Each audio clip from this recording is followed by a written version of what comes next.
Mulane niki kalau negara semacam ini terus-menerus di semua sektor terjadi penyimpangan-penyimpangan hukum yang tidak bisa tegak, maka bangsa ini akan terpuruk, mundur, tidak semangat bekerja, karena rakyat yang telah bersusah payah kerja tidak ada hasil, tak ada penghargaan. Sementara yang tidak bekerja mendapat bagian yang besar jumlahnya. Sepertinya akan hancur suatu bangsa itu.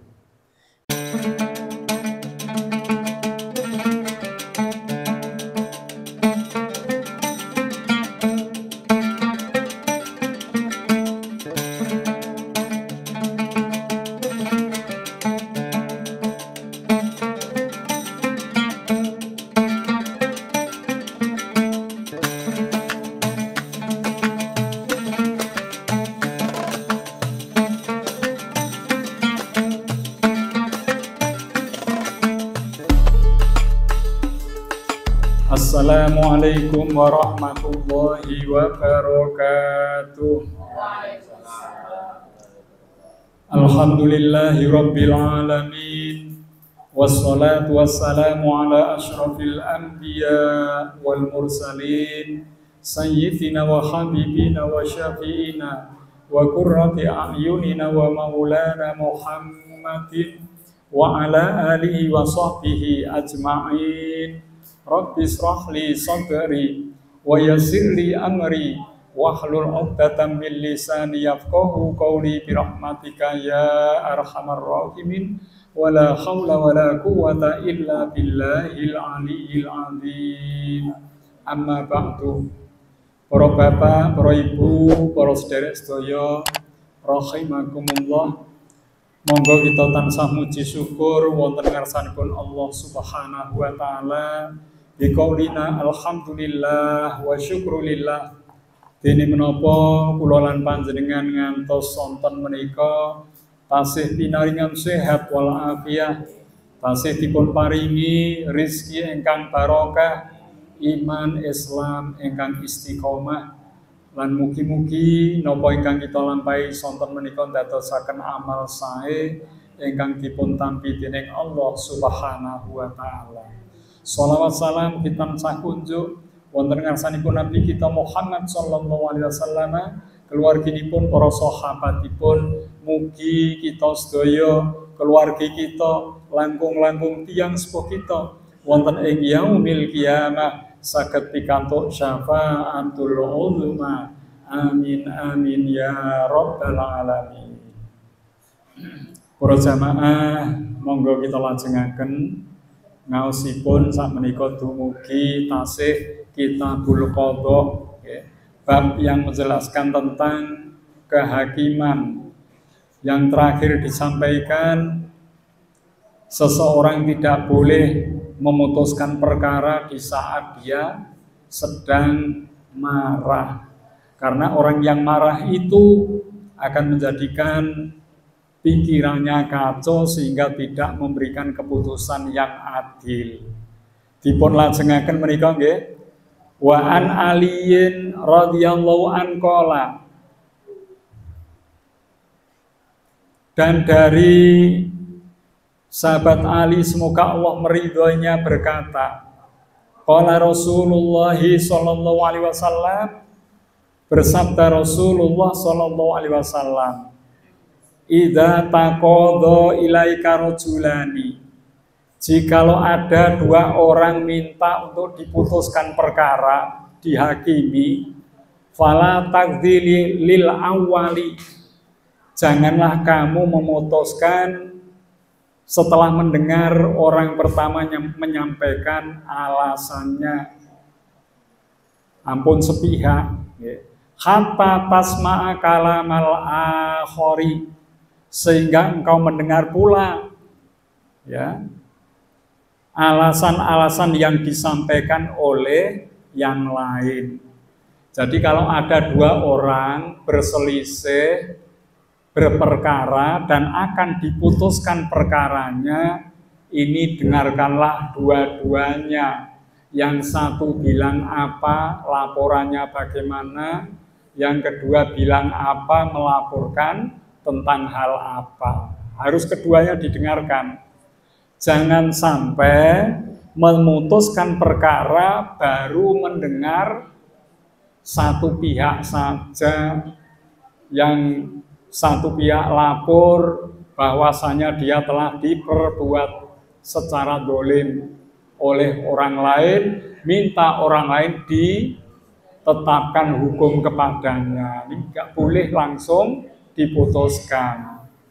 Yang dituduh berkesempatan untuk menyampaikan alasan-alasan, sehingga setelah keduanya itu menyampaikan alasan masing-masing, barulah nanti akan diputuskan hukum. Caranya ngoten nggih.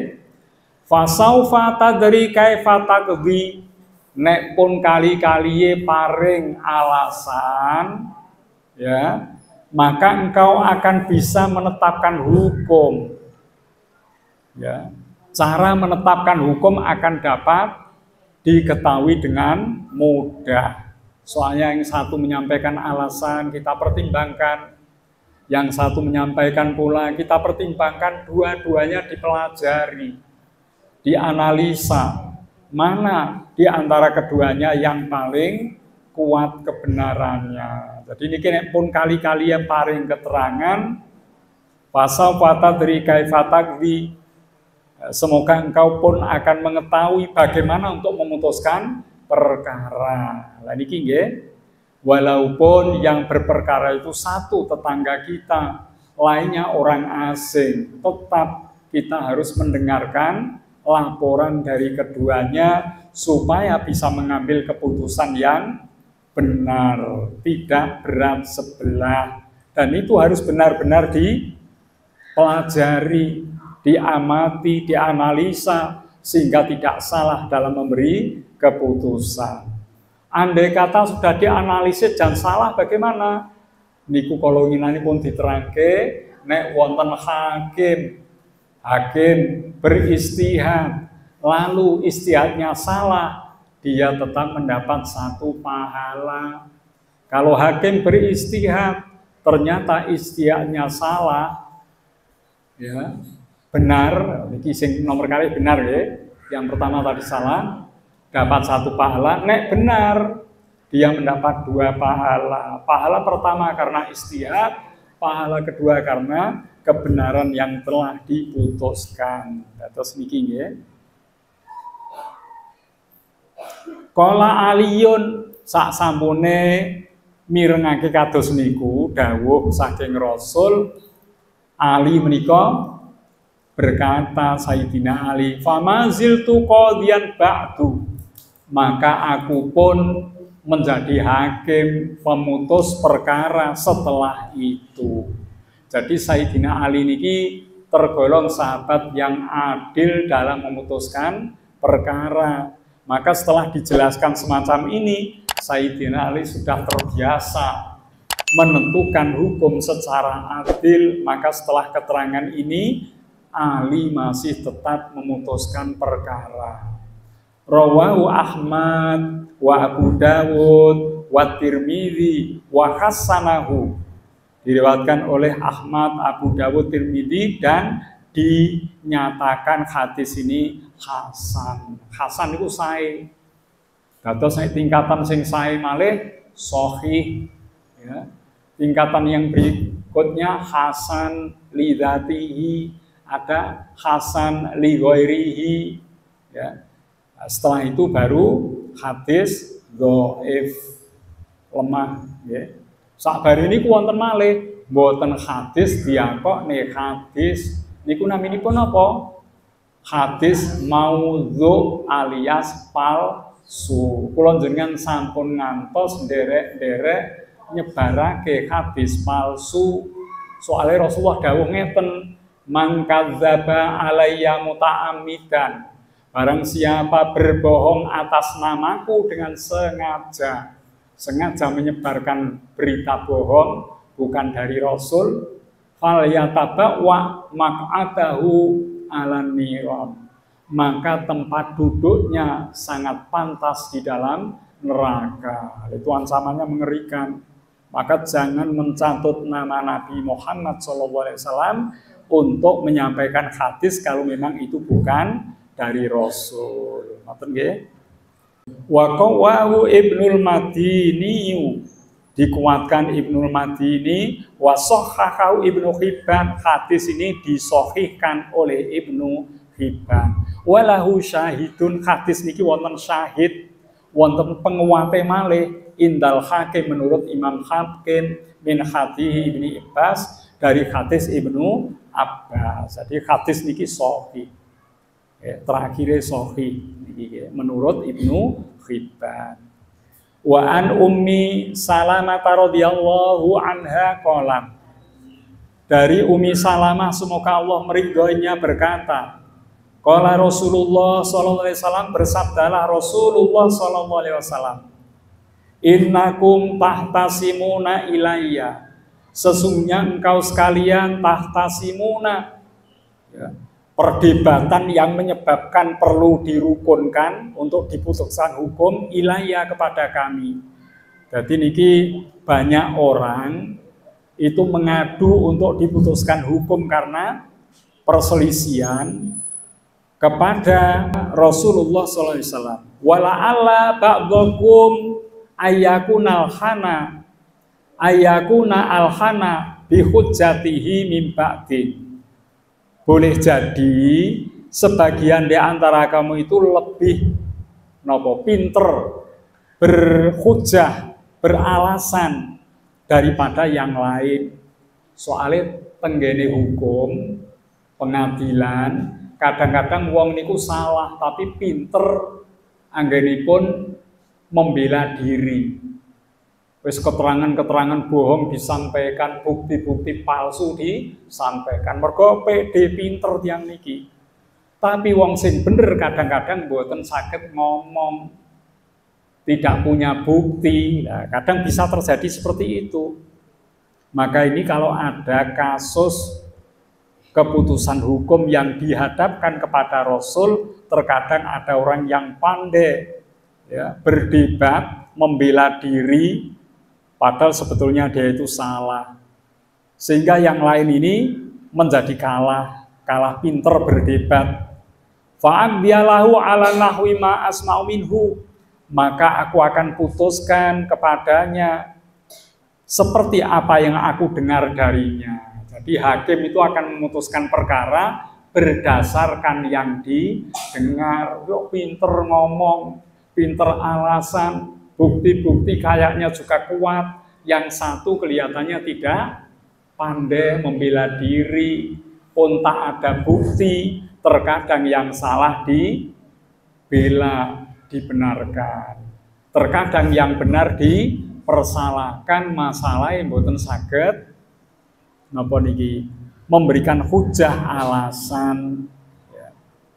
Lah nek ngeten kados pundi? Faman qata'tu lahu min akhihi syai'an fa innama aqta'u lahu qit'atan minan nar.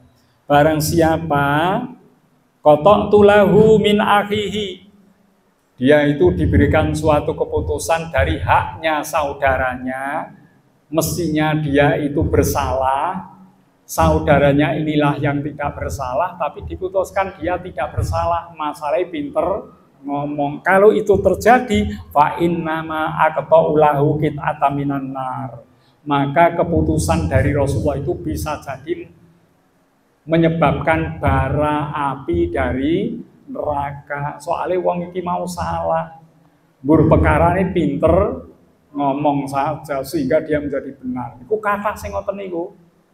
Nggih. Kathah tenggene pengadilan karena pembelanya, advokatnya itu ahli berdebat, pintere rak karuan. Maka yang benar itu tidak berkutik, nggak bisa memberikan hujah alasan sehingga kalah. Kadang bisa terjadi begitu. Oke. Nah, kalau seperti ini, maka hak saudaranya yang benar, mestinya dia yang benar, kok dipersalahkan, berarti orang ini tadi telah membawa bagian dari api neraka karena memberikan keterangan-keterangan yang salah untuk memperoleh kemenangan dalam hukum. Jadi hati-hati nih, Bu. Hati-hati ya, jangan sampai kita di pihak yang salah dimenangkan gara-gara pembicaraannya yang menarik, gara-gara mungkin memberikan sesuatu hadiah kepada hakim. Nah, itu jangan sampai terjadi. Saat ini kata sing ngoten niku mendapat hukuman 5 tahun, baru 2 tahun sudah keluar. Ternyata memberikan hadiah pada hakimnya. Nah, semacam ini tidak boleh terjadi. Akibatnya kalau sampai sogok, menyogok, suap, menyuap dalam hukum ini terjadi, hukum menjadi tumpul, maka kejahatan akan semakin banyak. Tidak ada orang takut berbuat kriminal karena hukumannya ringan, pendapatannya tinggi. Ngoten niku nggih. Mulane hukum itu harus ditegakkan, ya.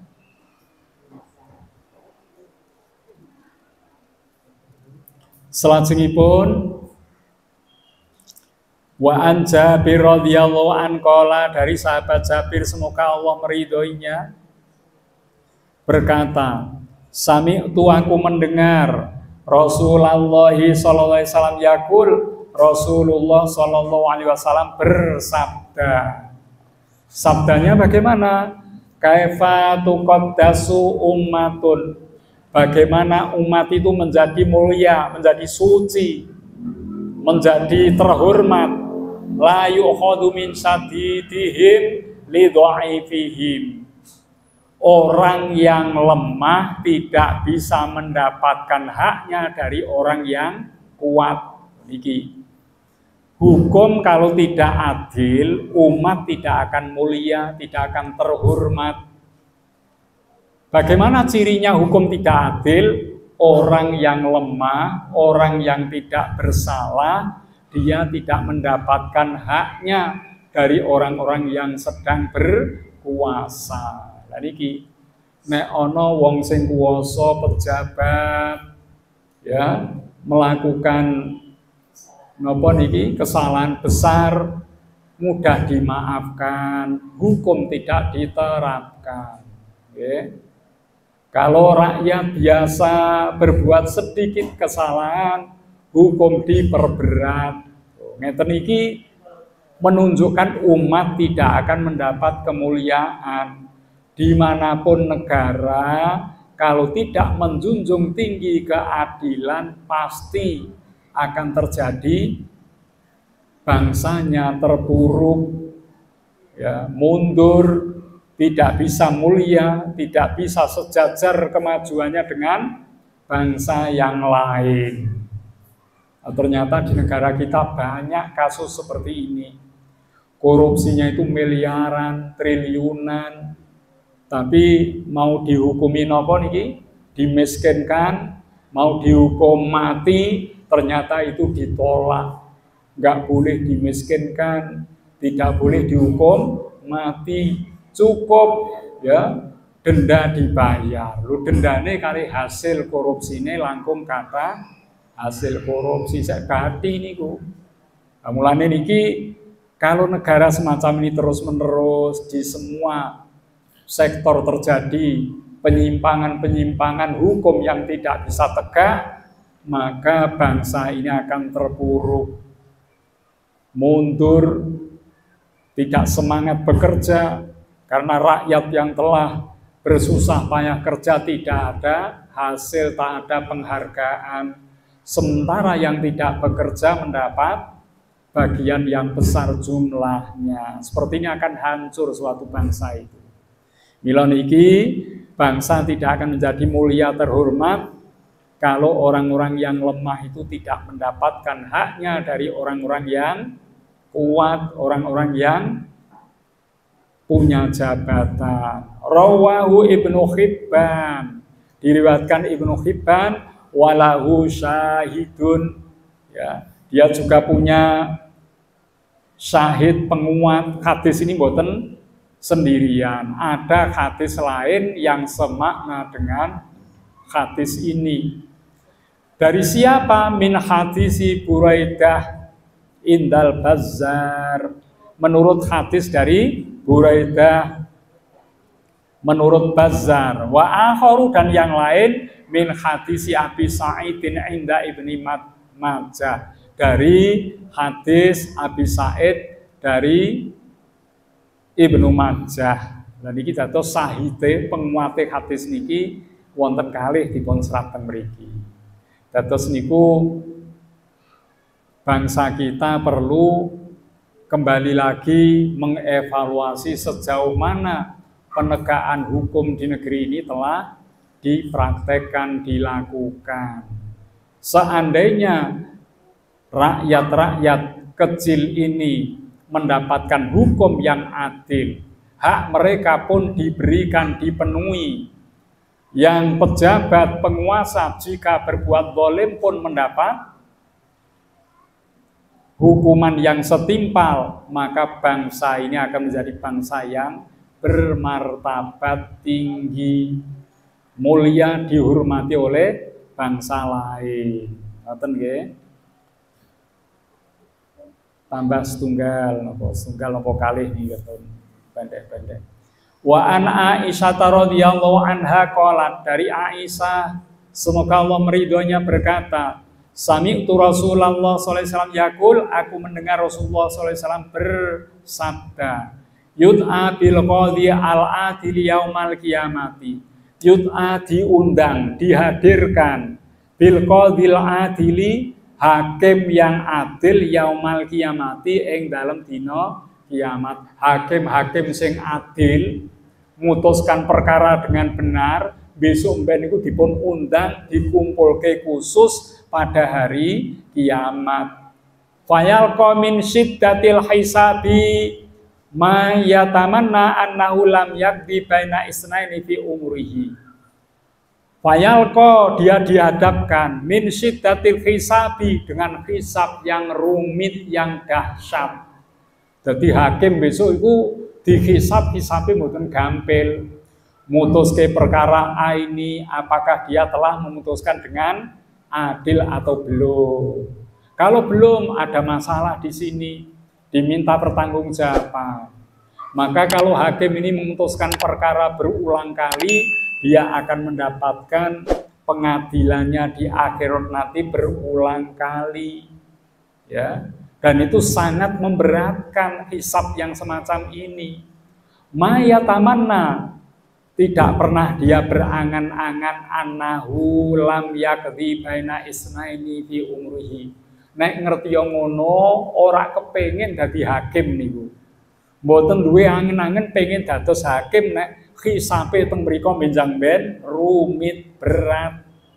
Ya, dia tidak ingin memutuskan perkara antar dua orang, karena dalam memutuskan perkara itu di sana akan diulang apakah benar-benar keadilan telah ditegakkan ataukah dia telah berat sebelah, itu akan dicek ulang. Dan ini yang menyebabkan hakim-hakim nanti menjadi repot menghadapi hisab di hari kiamat. Apakah dengan alasan ini kita nggak boleh jadi hakim? Boleh.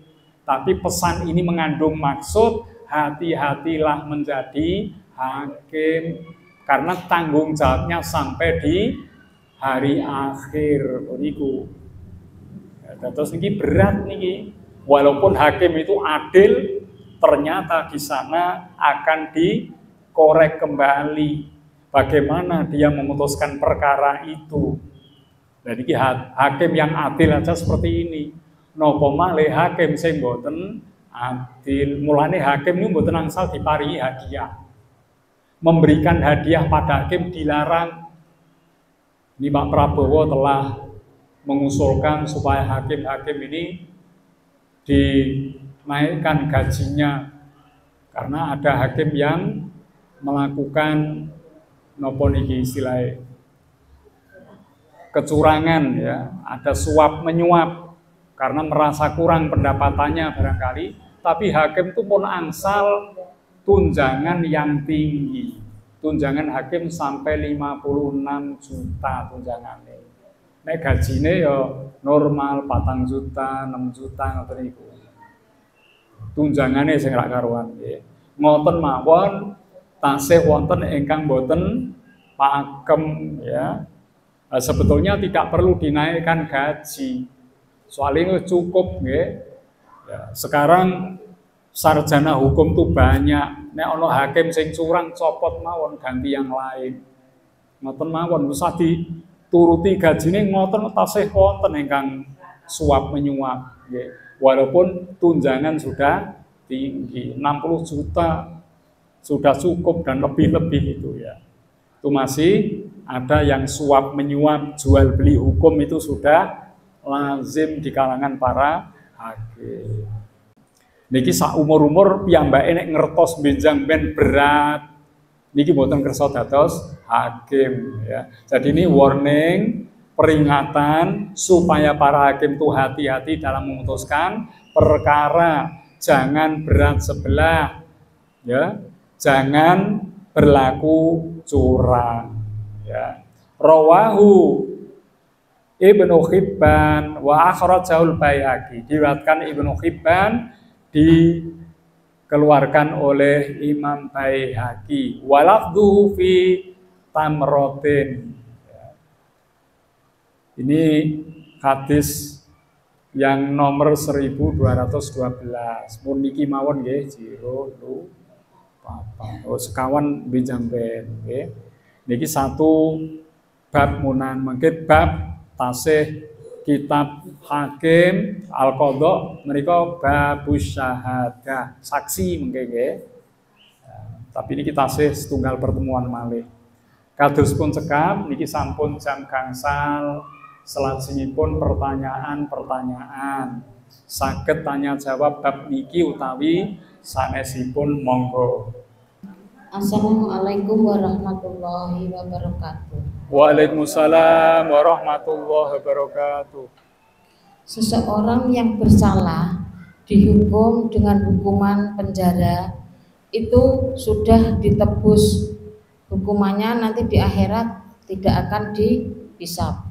Tapi bagaimana kalau dia tidak diberi kesempatan, langsung dia dihukum mati? Apakah di akhirat itu seseorang itu sudah tidak akan dihukum lagi oleh Allah? Demikian, terima kasih. Wassalamualaikum warahmatullahi wabarakatuh. Waalaikumsalam warahmatullahi wabarakatuh.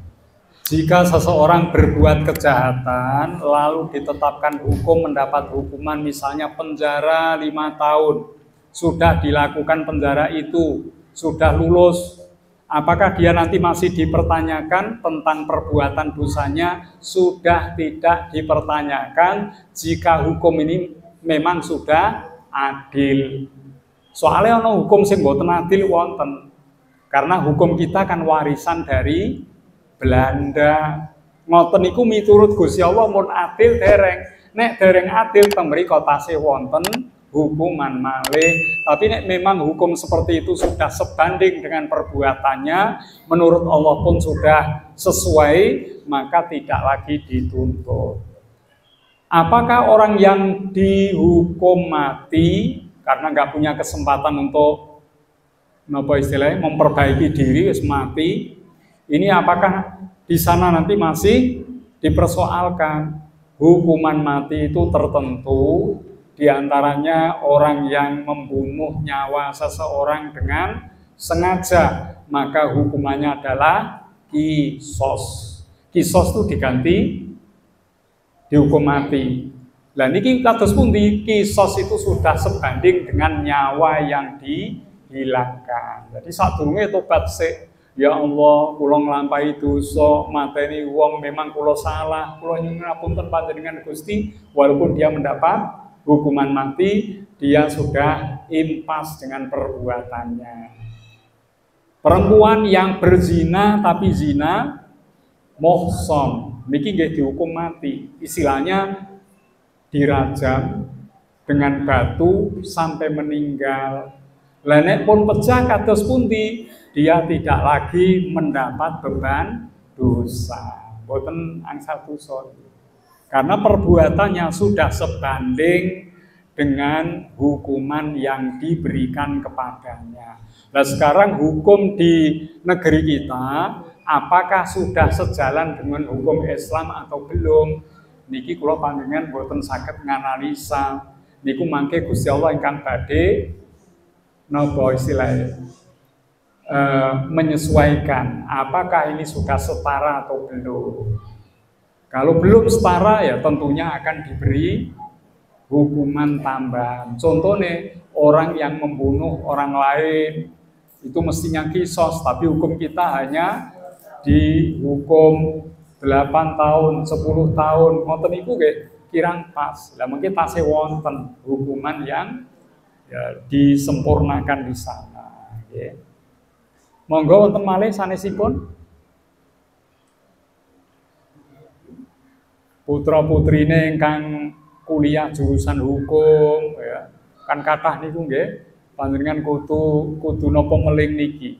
Kon maos bukune panjenengan niku kersane tahu bahwasanya sanksi seorang hakim itu tidak ringan, di akhirat menjadi berat. Ya. Monggo wonten malih.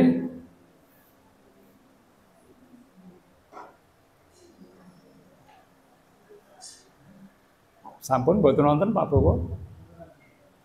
Cekap menawi sampun cekap, monggo dipun barokai suratul Fatihah setunggal Ibu Sugiyarti nggih ingkang badhe operasi napa sampun napa dereng.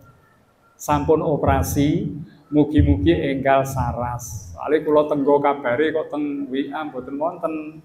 Cuma riyen nate sanjang hari Kamis mau operasi. Sampun Bu nggih. Mugi-mugi enggal saras. Ingkang nomor kalih sedaya jamaah haji dari Perumahan Kalimu Indah niki kathah. Mugi-mugi berangkat sampai pulangnya selamat lancar, mendapatkan haji yang mabrur, meluas kepada seluruh jamaah haji dunia yang telah datang di tanah suci. Semoga semuanya mendapatkan rahmatnya Allah, berkahnya Allah, dapat memperoleh ibadah haji yang mabrur, meluas kepada kita semuanya, keluarga kita, anak turun kita. Semoga kita dimudahkan langkah untuk menjadi tamu Allah di tanah suci. Wali maqasidina al-Fatihah. A'udzubillahi minasyaitonirrajim. Bismillahirrahmanirrahim.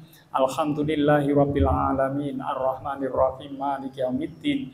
Iyyaka na'budu wa iyyaka nasta'in. Ihdinas siratal mustaqim. Siratal ladzina an'amta 'alaihim ghairil maghdubi 'alaihim waladdallin. Amin. Kados pun cekap, matur suwun peratosanipun, bila nggih matur wonten kirang nyuwun pangapunten. Wallahul muwaffiq ila aqwamit thoriq. Wassalamualaikum warahmatullahi wabarakatuh.